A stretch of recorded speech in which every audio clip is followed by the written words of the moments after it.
네, 제가 초등학교 2, 3학년 때 시절에 주일만 되면 눈물을 흘리던 시절이 있었습니다. 은혜 받아서가 아니고요.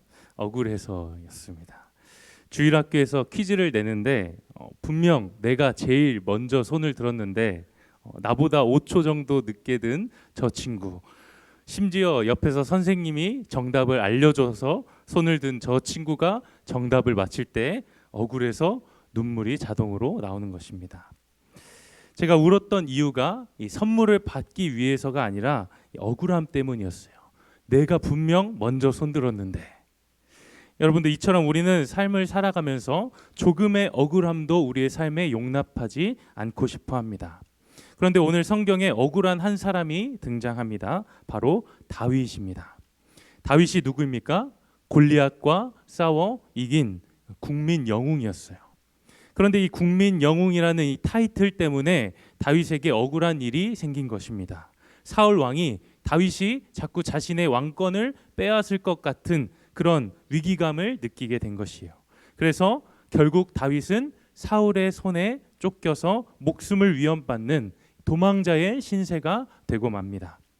얼마나 억울합니까? 잘못한 것 하나 없는데 나라를 위해서 싸웠을 뿐인데 이제 도피자, 도망자의 생활을 살아가야 된다는 거예요. 그런데 이런 도피의 생활이 그냥 1년, 2년 안에 끝나는 이런 짧은 시간이 아니라 무려 10년이 넘는 기간 동안 사울의 손을 피해서 사울의 죽이려 하는 그 살기를 피해서 도망 다녀야 했다는 거예요. 힘겨운 생활을 살아가야 했다는 것이죠. 그러던 중 오늘 본문 말씀의 1절을 보시면 이렇게 말씀합니다. 사울이 블레셋 사람을 쫓다가 돌아오매 어떤 사람이 그에게 말하여 이르되 보소서 다윗이 엔게디 광야에 있더이다 하니. 지금 사울이 블레셋과의 전투를 마치고 이제 집으로 돌아옵니다. 매우 피곤한 상태이죠. 그런데 어떤 사람이 다윗이 어디에 있는지를 사울에게 알려주는 거예요. 사울 왕이시여, 다윗이 지금 엔게디 광야에 있습니다.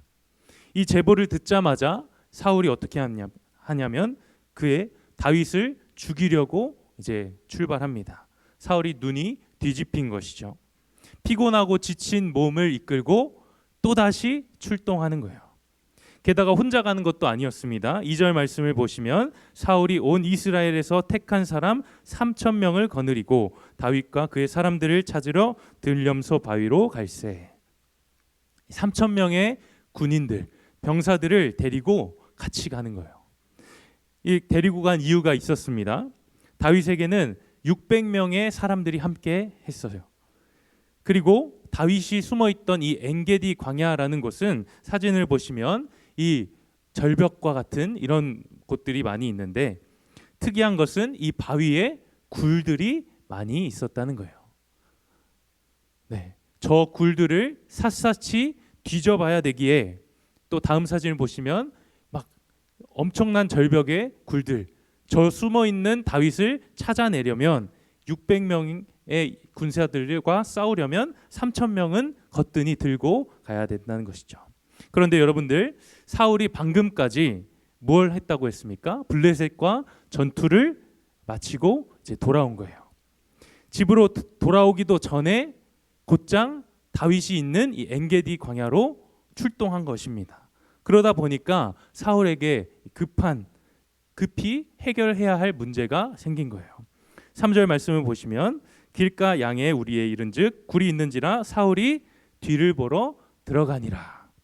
사울에게 큰일이 생긴 겁니다. 이 큰일이 무엇이냐? 진짜로 큰일이에요.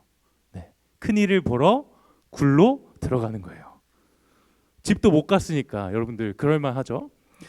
사울이 혼자서 이 굴로 들어가게 되었는데, 큰일을 보러 들어갔는데 정말 기가 막힌 것은 마침 그 굴에 누가 숨어 있었어요? 다윗이 숨어 있었던 것입니다. 다윗과 그 일행들이 사울이 오는 것을 보고 긴장합니다. 그런데 사울은 다윗이 있다는 사실을 알아차리지 못했어요. 왜일까요? 급했겠죠, 되게. 그리고 여러분들, 밖에서 밝은 곳에서 어두운 곳으로 들어가게 되면 눈이 잘 보이지 않게 되지 않습니까? 즉 다윗의 입장에서는 일생일대의 기회가 찾아온 겁니다. 나를 괴롭히던 사람, 나로 아주 못살게 굴던 사람, 심지어 나를 죽이려고 지금 미쳐 있는 저 사람을 아무도 모르게 처리할 수 있는 기회. 이 지긋지긋한 도망자의 생활을 드디어 끝낼 수 있는 기회가 다윗에게 찾아온 겁니다. 여러분들이 다윗이었다면 어떤 선택을 했을 것 같습니까? 신앙의 딜레마가 바로 여기서 찾아오는 거예요. 현대판으로 이 상황을 바꾸자면 이런 이야기가 나옵니다. 만약 여러분들이 내가 억울한 일을 당해서 한 빚을 5천만 원 정도 져야만 했다고 생각해 보십시오. 그런데 다 갚지 못하고 점점 빚이 쌓여갑니다. 이자가 쌓여가고 빚쟁이들이 와서 막 독촉합니다. 피해 다녀야 돼요. 그런데 어느덧 이자는 불어나서 이제 1억을 갚아야 되는 상황 가운데 마침 누군가가 1억을 벌 수 있는 고액 알바를 여러분들에게 제안했어요. 근데 그 알바가 뭐였냐? 보이스피싱이에요. 보이스피싱 나쁜 건 알지만 지금 내 상황을 해결할 수 있는 어쩌면 유일한 방법처럼 보이는 제안이 들어옵니다. 내가 억울한 일을 당했던 사람들은 주변에서 조언해 줍니다. 야, 보이스피싱 나쁜 건 알지만 지금 너 상황을 해결할 수 있는 거는 이거밖에 없잖아. 너 아니어도 어차피 누군가는 보이스피싱을 하게 되어 있고 어차피 그 누군가는 보이스피싱에 당하게 되어 있어.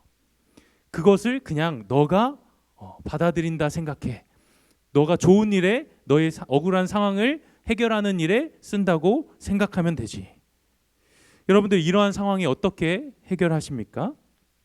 신앙의 딜레마 앞에 우리는 고민하게 됩니다. 아마 여러분들 각자의 삶에서 이와 비슷하진 않아도 여러분들 각자의 삶에서의 그 고민들, 신앙의 딜레마들을 겪고 또 겪어왔던 지체들이 있을 겁니다. 만약 난 이런 적 한 번도 없는데요, 나는 살면서 신앙 때문에 고민한 적이 한 번도 없는데요 라고 말한다면 여러분들 나는 아무런 망설임 없이 혹은 아무런 고민 없이 나의 믿음을 그냥 저버리며 살아가진 않는지 한 번 더 되돌아보기를 원합니다.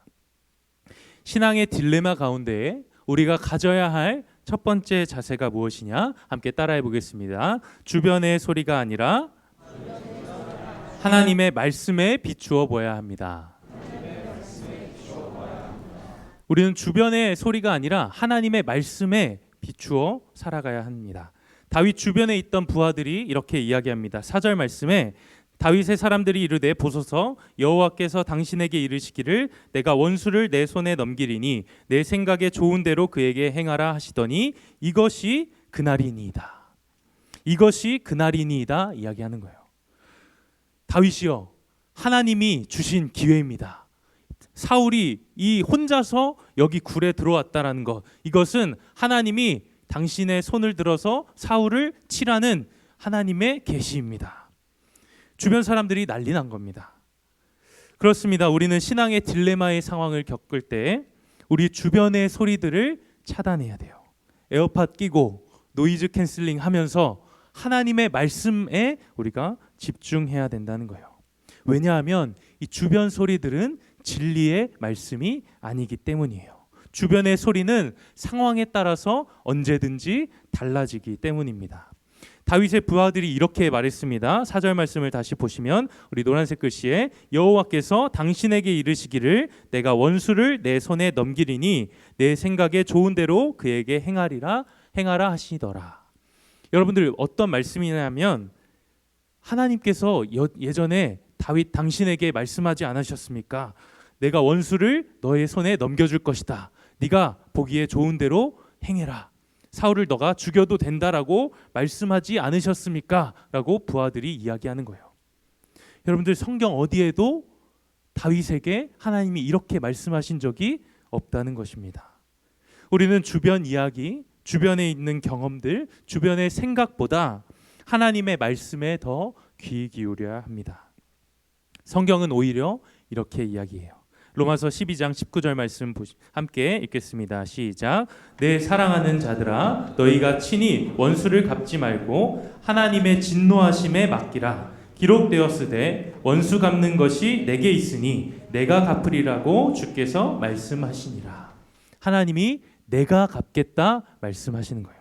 야, 원수는 너가 갚지 말고 내가 갚아줄 것이다 말씀하셨다는 겁니다. 여러분들, 다윗이 다른 사람들의 소리가 아니라 하나님의 말씀에 비추어 보아 사울을 죽이지 않고 그의 옷자락만을 베었습니다.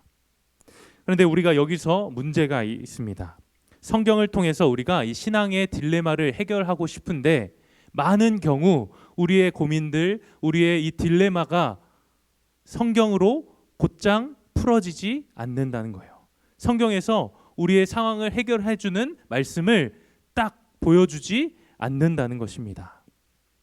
내 인생에 정말 중요한 시험이 있습니다. 주일 예배를 빠지게 됐어요. 어떻게 해야 될까요?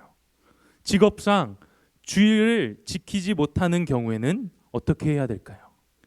믿지 않는 이성과 교제를 하고 있는 경우, 내가 하고 싶은 일과 잘하는 일 사이에서 무엇을 선택해야 할지, 또 계속되는 실패로 내 꿈이 좌절될 때에 한 번 더 도전해야 할지, 아니면 그냥 진로를 바꿀지, 포기할지, 여러분들, 우리가 가진 대부분의 고민들이 성경에서 명확하게 무엇이라 말하고 있지 않다는 것입니다. 그럼 우리가 이러한 경우엔 어떻게 이러한 상황들을 헤쳐나갈 수 있을까요? 두 번째, 따라해 보겠습니다. 하나님은 결과와 과정 모두를 보신다. 네, 우리는 하나님이 결과와 과정 모두를 보신다는 사실을 기억해야 한다는 거예요. 오늘 다윗이 사울을 죽이지 않았던 이유가 원수는 하나님이 갚으시니까 라는 그 이유가 아니었다는 것입니다. 다윗의 이유는 무엇이었냐? 6절 말씀 우리 함께 읽겠습니다. 시작. 자기 사람들에게 이르되 내가 손을 들어 여호와의 기름 부음 받은 내 주를 치는 것은 여호와께서 금하시는 것이니 그는 여호와의 기름 부음 받은 자가 됨이니라 하고. 아멘. 다윗이 사울을 죽이지 않은 이유가 무엇이었습니까? 기름 부음 받은 왕이었기 때문에. 이것은 하나님께서 금지하신 일이다라고 다윗이 고백하는 거예요. 여러분들, 그렇다면 성경에 분명 하나님께서는 기름 부음 받은 왕을 죽이는 것을 싫어하신다, 금하셨다라는 이 문구가 있어야 되지 않습니까? 그런데 성경 어디에도 하나님께서 기름 부음 받은 자를 죽이지 말라라는 명령이 없다라는 거예요. 성경 어디에서도 다윗이 이야기했던 기름 부음 받은 왕이니까 죽일 수 없다라는 이 증거, 이 말씀이 존재하지 않는다는 것입니다. 즉, 이 기름 부음 받은 자를 죽여서는 안 된다라는 것은 성경의 말씀이 아니라 다윗의 신앙의 고백이었던 거예요. 다윗은 도대체 사울이 왜 왕이 되었는지 이해할 수 없었어요. 이 세상 모든 권세가 하나님 아래에 있지만 하나님이 사울을 세우셨기에, 그럼에도 하나님께서 사울을 세우셨고 다윗이 하나님의 그 손으로 하나님이 세우신 그 사울을 자신의 손으로 없애는 것을 하나님이 원하시지 않는다라는 것을 다윗이 깨달은 거예요. 쉽게 말하면 하나님이 사울을 세우셨는데 그것을 내 손으로 패할 수 없다라는 거예요. 우리가 신앙의 딜레마를 만날 때 어떤 선택이 더 하나님 보시기에 옳은 선택인가 생각하는 것도 매우 중요하지만 왜 그런 선택을 하는가를 우리가 더 집중해 보기 원합니다. 오늘날 우리는 결과주의의 시대를 살아갑니다. 왜 그러한 선택을 했는지보다 그 선택을 통해서 내가 얻게 되는 결과가 무엇인지가 더 중요합니다. 좋은 결과를 얻기 위해서는 수단과 방법, 그 과정은 별로 중요하게 생각하지 않는다는 겁니다. 그러나 하나님은 결과만큼이나 그 과정을 중요하게 보신다는 거예요. 예수님의 십자가를 함께 생각해 보십시오. 예수님의 십자가를 통해서 예수님이 이 땅에 오신 이유가 무엇입니까? 십자가에 죽으셔서 우리를 구원하시기 위한 그 구원의 결과를 위해서 오셨습니다. 그런데 하나님께서 만약에 결과만을 중요시 여기셨다면 어느 날 예수님이 갑자기 이 땅에 나타나셔서 십자가를 위해서 죽으셔서 우리를 구원하시면 끝입니다. 그러나 예수님은 이 땅 가운데서 33년의 생활을 사셨어요. 많은 병자들을 치료하셨고 말씀을 전하셨고 제자들을 기르시고 사랑하셨습니다. 우리가 요한복음 큐티 말씀을 통해서 계속해서 반복되는 표현들이 있습니다. 예수님의 표현 가운데에 아직 때가 이르지 않았다라는 표현이에요. 십자가를 통하여서 주시는 그 구원의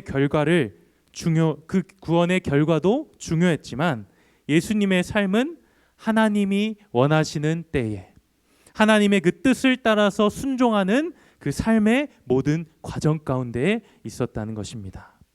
우리는 결과만을 중요시하는 것이 아니라 결과만을 중요시하는 이 세상을 따라 사는 것이 아니라 하나님이 원하시고 기뻐하시는 그 과정까지도 중요시해야 한다는 거예요.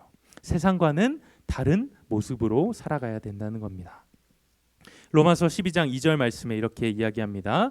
함께 읽겠습니다. 시작. 너희는 이 세대를 본받지 말고 오직 마음을 새롭게 함으로 변화를 받아 하나님의 선하시고 기뻐하시고 온전하신 뜻이 무엇인지 분별하도록 하라. 신앙의 딜레마가 찾아올 때 우리는 분별해야 되는 거예요. 이 분별하라라는 말은 무엇이냐면 시험해 보다라는 이야기입니다. 정말 그러한지 아닌지 시험해 보는 것.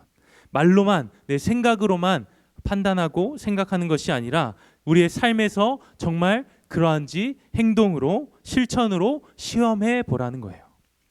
이러한 분별은 하루아침에 나오는 것이 아닙니다. 여러분들 어느 도자기 공예 교수님의 이야기입니다. 학생들을 두 그룹으로 나누어서 도자기를 만들어서 점수를 주었어요. 근데 A그룹 사진을 함께 보시면 A그룹의 채점 기준을 보시면 50개를 만들면 A, 40개를 만들면 B, 30개를 만들면 C 이렇게 많이 만들어서 제출하면 좋은 점수를 받게 되는 것이고 또 다른 그룹 B그룹은 최고로 좋은 작품 하나를 제출해서 심사하는 방식이었어요. 과제 제출이 끝나고 이 교수님이 두 그룹의 작품들을 비교했습니다. 어느 그룹의 작품이 더 우수했을까요? B그룹?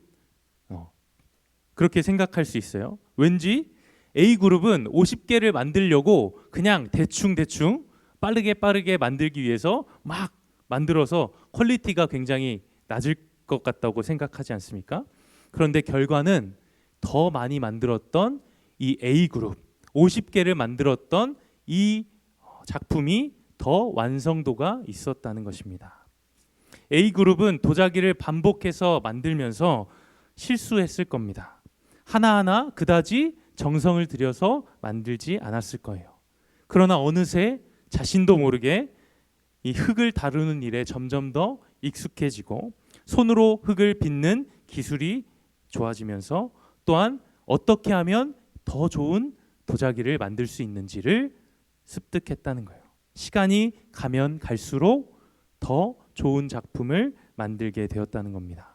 반면 최고의 작품을 만들기 위해서 부단히 노력했던 이 B그룹 학생들은 완벽한 이 작품 하나를 만들기 위해서 고민하고 계획했습니다. 그런데 그 고민하고 계획하는데 학기가 끝날 때까지 많은 연습을 하지 않고 결국 작품의 완성도가 떨어지게 되었다는 것입니다. 이 신앙의 딜레마를 겪는 우리의 과정이 이와 같습니다. A를 선택할까? B를 선택할까? 어떤 것이 더 좋아 보이느냐? 이 선택을 놓고 우리가 완벽한 결정을 하기 위해서 고민하고 계획하는 것, 이것도 매우 중요하지만 더 중요한 것은 우리가 하나님이 원하시고 기뻐하시는 뜻이 무엇일까를 생각하며 하나님 기뻐하시는 선택을 하기 위해서 50개의 도자기를 빚는 듯한 그 연습의 과정이 우리의 삶에 필요하다는 거예요. 매일 기도와 말씀을 통하여 이 세대를 본받지 말고 분별하며 살아가고자 하는 그 삶의 과정이 매우 중요하다는 것입니다. 여러분들, 그래서 우리가 큐티를 할 때 때로는 대충이어도 괜찮습니다. 억지로 하는 것도 좋습니다. 하나님이 어떠한 분이신가를 알아가는 그 삶의 과정이 중요하다는 것이에요. 그러다 보면 어느새 우리 가운데에 하나님의 말씀이 쌓여지기 시작한다는 것입니다. 하나님이 원하시고 기뻐하시는 뜻이 무엇인가를 분별해낼 수 있는 그 능력이 우리 가운데에 주어지게 길러지게 된다는 거예요. 말씀을 정리합니다. 우리에게 신앙적 딜레마가 있다는 것은 어쩌면 이미 우리가 세상 사람들과는 다르게 살아간다는 것을 의미한다는 거예요. 그렇기에 이 신앙적인 딜레마를 우리가 겪을 때에 우리는 이 세상의 기준이 아니라 하나님의 기준으로 선택하고 나아가야 한다는 것입니다. 나의 경험, 내 주변의 소리, 하나님의 말씀보다 더 귀 기울이는 것이 아니라 하나님의 말씀을 최우선으로 여기고 우리가 하나님의 말씀에 신뢰하는 마음이 필요하다는 거예요. 결과만이 아니라 네가 그 과정까지도 하나님의 말씀을 신뢰하며 살아가는 모든 과정 가운데에 주어지는 것이 바로 이 결과라는 것입니다. 다윗이 오늘 사울을 죽이지 않았던 그 결과는 하루아침에 만들어진 결과가 아니었어요. 날마다 은혜의 자리로 나아갈 때 하나님이 어떠한 분이신지, 무엇을 좋아하시는지, 내 삶에 어떻게 행하기를 원하시는지를 날마다 말씀 가운데서 하나님을 알아갈 때에 우리가 그 분별해낼 수 있는 지혜를 얻게 되었다는 것입니다. 하나님이 원하시고 기뻐하시는 뜻대로 살아가는, 또 그것을 분별해내는 우리 모든 사부 예배자 되기를 간절히 소망합니다. 우리 시간 함께 찬양으로 나아가길 소망합니다. 오늘 주님께서 주신 말씀 우리가 붙들면서 마음으로 결단하며 나아가는 시간 되기 원합니다.